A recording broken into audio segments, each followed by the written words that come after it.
afternoon. As you all saw, the President led a cabinet meeting this morning with the opioid crisis being a major part of the agenda. In recent weeks, we have continued combating this issue on all fronts, and by making the opioid crisis the primary focus of today's cabinet meeting, the President is once again showing that it is one of his top priorities.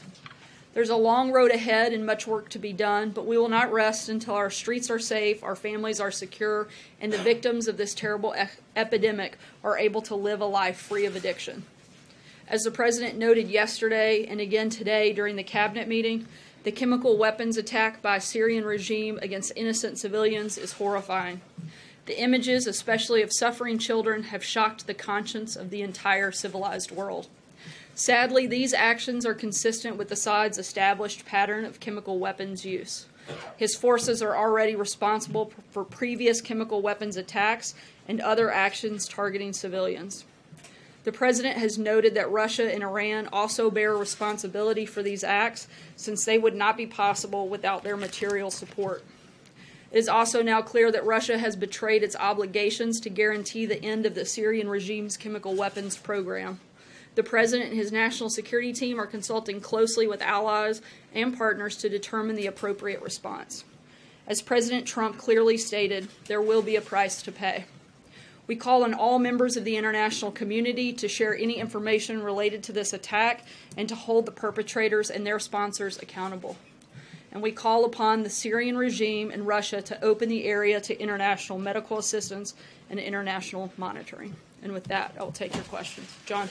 The President was pretty definitive today in saying that this was an attack with banned chemical weapons, yet there hasn't been any concrete proof of that. Russia insists that there is no evidence of chemical weapons. What makes the President so sure that he is willing to make such a declarative statement? The President is confident. He's been briefed by his national security team and being kept up to date constantly and regularly on the intelligence around that, and I can't get any further beyond that at this point. Do we have any proof at this point that it was in fact a chemical weapon? Once again, I can't get anything beyond the comments that we've already made, but we're very confident in those comments. It was just a couple of weeks ago the President was talking about wanting to leave Syria very quickly. Now you're saying that there's a price that has to be paid. Does the President believe that there are some things that are so atrocious, which is the phrase he used this morning, that the United States is in fact the world's policeman, and it demands a response, it demands the presence of the United States government in the region? Look, the President wants to bring our troops home after we complete the mission to eradicate ISIS in Syria.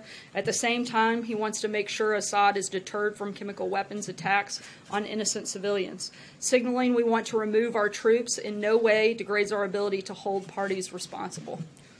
Mike. Has the President been briefed that his comments about wanting to leave Syria could have played a part and have emboldened Assad and played a part in these attacks? The only individuals that played a part don't reside in this country, and I think we've made very clear who we think is responsible for these attacks, and to try to conflate that and make this on any part and blame on this President is absolutely ridiculous. He has criticized others for signaling military plans. It seems to be what he was doing here. Does he regret those comments that he made last week? The President's been clear that he wants to make sure that we have the defeat of ISIS. We've also been clear in our actions, as you have seen after previous chemical attacks, what this President has done, and I think we've been very upfront on that. Sarah. Hey, thanks, Sarah. First, the news out here this morning about apparent strikes carried out overnight. Does the United States believe that Israel was behind those strikes, as the number of reports claimed?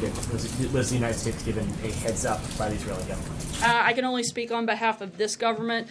For questions on that, I would refer you outside. I can tell you at this time the United States is not conducting airstrikes in Syria, but I can't go beyond that at this point in time. So from the White House perspective, did the White House get a heads up from any foreign government about conducting strikes in Syria? Again, I can't go any further than commenting on behalf of our government, and I can tell you that currently at this time the United States is not conducting airstrikes in Syria. Back on the deterrence for a moment, you said the President wants to ensure that the Assad regime can't conduct attacks like this in the future. Last year when the President launched those cruise missiles, he had said there was a deterrent, obviously. What has changed between sort of months ago, when the Assad regime wasn't using chemical weapons, and this strike now, it seemed to be the timing coming so soon after the president making that determination on wanting to pull U.S. troops out of Syria, that there was, you can see why we're drawing the timing there. So why, in the president's estimation, did his deterrence, his attempt to sort of establish a deterrent effect on the Assad regime now failing? Once again, the president has made clear that with the defeat of ISIS, he wanted to be able to bring our troops home. But at the same time, he wants to make sure that Assad is deterred from chemical weapons attacks on innocent civilians.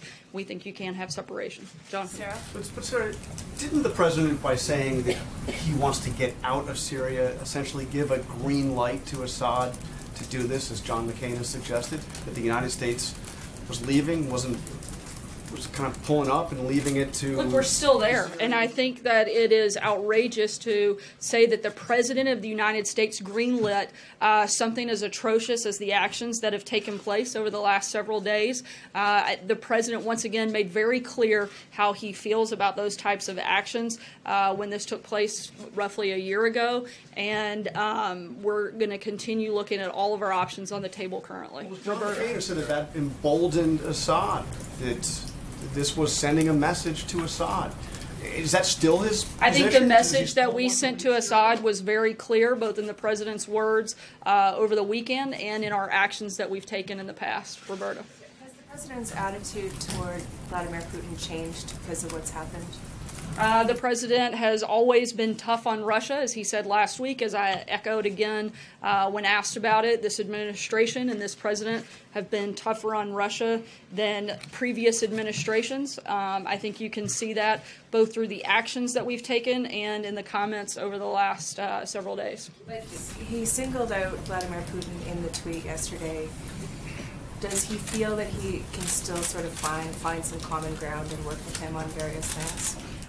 The president still feels that if we can have a good relationship with Russia at some point, that's a good thing for the world. But at the same time, this president is going to be tough on Russia until we see some changes in their behavior, just as we've done every day over the last year, and as we've outlined multiple times before, both from the president and as I've done from this podium on many occasions.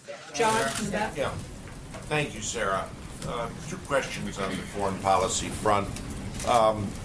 Given the situation in Syria and your statement today, could the president be in the process of forming an alliance with President Macron in France and Prime Minister May in Britain, not unlike that envisioned by the previous administration with France and Britain when the first reports of chemical weapons came out?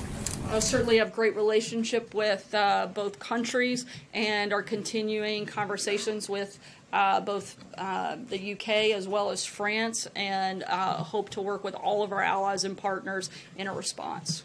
Sorry, second question. Is Prime Minister Orban, an admirer of the president who has said many kind things about him, won a landslide re-election.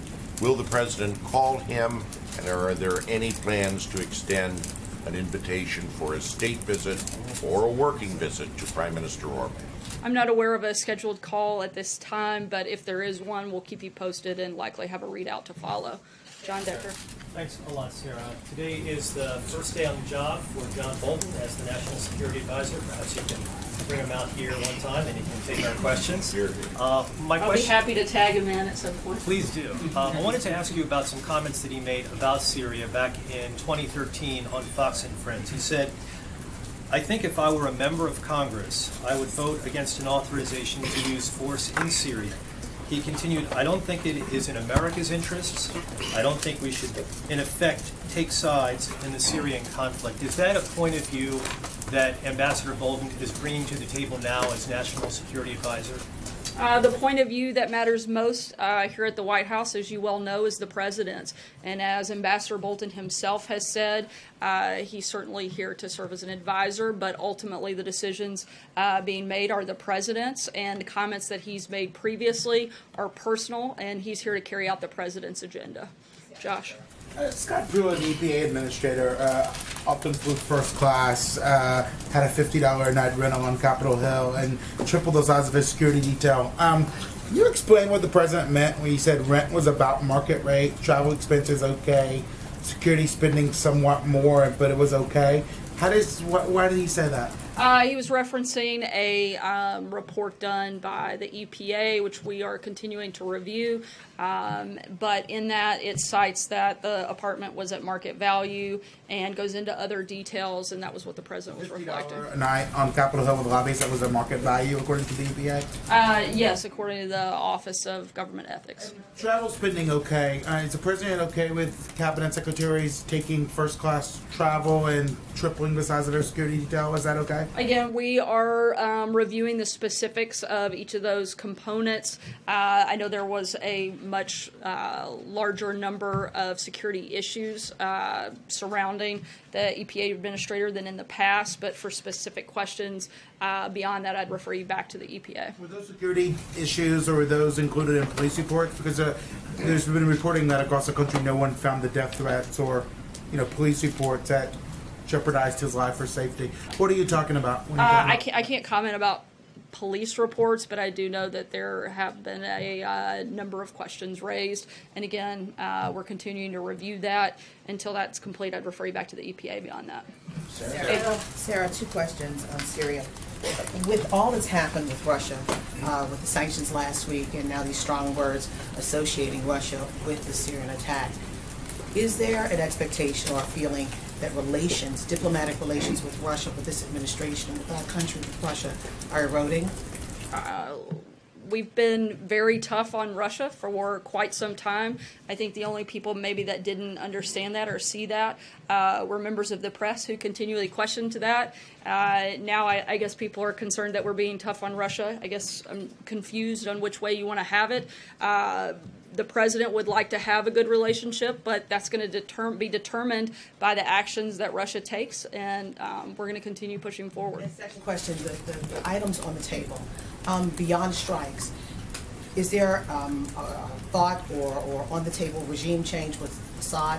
And also, where does diplomacy play in this, even with the strikes and all of this that you're saying is on the table? I'm not going to get ahead of any potential options that the president may or may not take, but I can tell you that we're reviewing a wide range and a number of different options. Dave? Thanks, Sarah. At the cabinet meeting this morning, the president was talking about the potential impact of Chinese tariffs on American farmers, and he said the farmers are patriots for being willing to take a hit. And then he said, we'll make it up to them. What did he mean? The president has worked with his team to determine how best to respond to China's attack on American farmers, and he's asked the Department of Agriculture to protect our farmers, and will present a plan on specifics of that shortly. Would you consider like extra crop insurance subsidies that are often put in the farm bill for market fluctuations? I'm not going to get ahead of potential options, but the president has asked the Department of Agriculture to come back with some specifics that we'll announce to you guys shortly. Thanks, Sarah. I've got 2 for you. First, on Syria, we talked about the idea of a possible military option being a deterrent. Last year, we heard something very similar from the president, who called that chemical attack last year an affront to humanity, said it cannot be tolerated. Is the White House worried that Assad is now making a mockery of President Trump's threats? Not at all. What our concern is about is the fact that the Assad regime has taken an outrageous action against innocent civilians. Our focus is on responding to that, and that's what we're looking at. And then I wanted to follow up on something from last week, just because we didn't get a chance to, and specifically your comments citing the LA Times article when asked, I think by John here, about the president's rape remarks at that event last week. That didn't actually back up the president's claims. You actually, last fall, admonished reporters to make sure that we hold ourselves to a high standard of accuracy. Does the president also need to be held to that same standard of accuracy?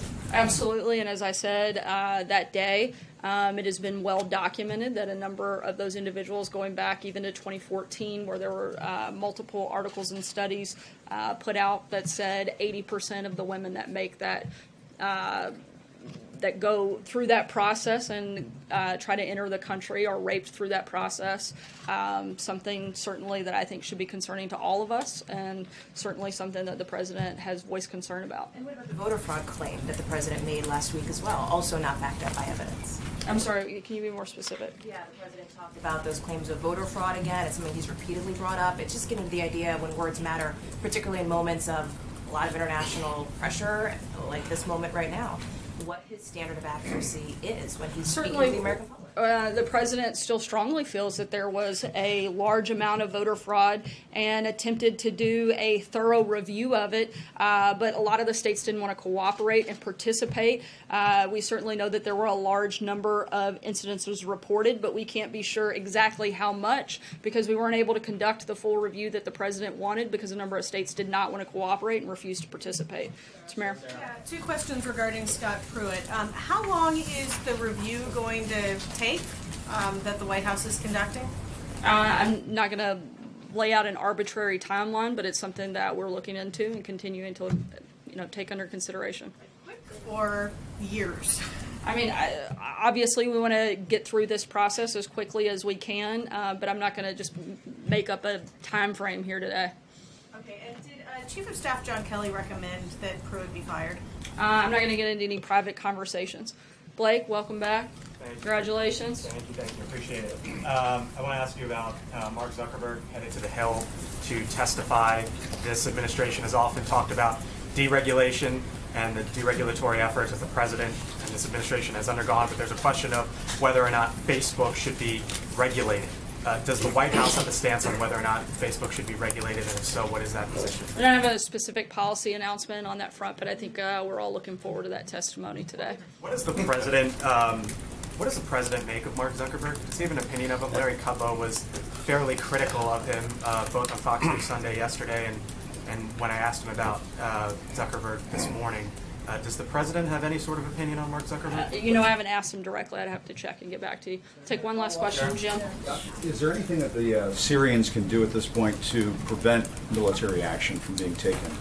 I'm not going to get ahead of what actions we may or may not take, so I can't really answer that question, but we'll keep you posted when we have something on that front. And if I can follow up, just because you've been saying this over the last couple of weeks that nobody has been tougher on Russia and Vladimir Putin than this president. Isn't there some hyperbole in that when you say that? I mean, obviously Ronald Reagan said tear down this wall. John Kennedy put a blockade around Cuba. Carter boycotted the 1980 Summer Olympics in Moscow. Obviously, there have been presidents over the course of the last several decades who have been tougher on this president. Also, given the fact that this president, up until just recently, wasn't really willing to criticize Vladimir Putin by name. We all saw that over the weekend and took that as a new development. Yeah, you cite like one example for each of those individuals. Let me list off just a few of the actions that the president has taken that previous administrations haven't. The Treasury Department issued new sanctions on numerous individuals and entities in Russia. The president's continued other sanctions on Russia's malicious cyber activity in response to election hacking. He's expelled 60 Russian operatives from the United States and closed 2 consulates. The president's issued 4 statements condemning Russia's poisoning of UK citizens on UK soil. He's authorized the sale of lethal aid to Ukraine. He's authorized military strikes against the Assad regime in Syria and has repeatedly called out Russia's actions on that front. We've also exported energy to our allies in Eastern Europe. Look, I think that you named off 1 or 2 things. It is without dispute that this administration and this president has done a number of things to be tough on Russia. So the president says that Vladimir Putin may pay a price for what's happening in Syria right now. After all, the Russians were supposed to be responsible for helping the Syrians remove the chemical weapons from Syria. When the president says that they may pay a price, we should take that to the bank? I'm not going to get ahead, once again, of any actions that the United States may or may not take, but I think the president's been clear about what his intention is. Thanks so much, guys. Have a great day.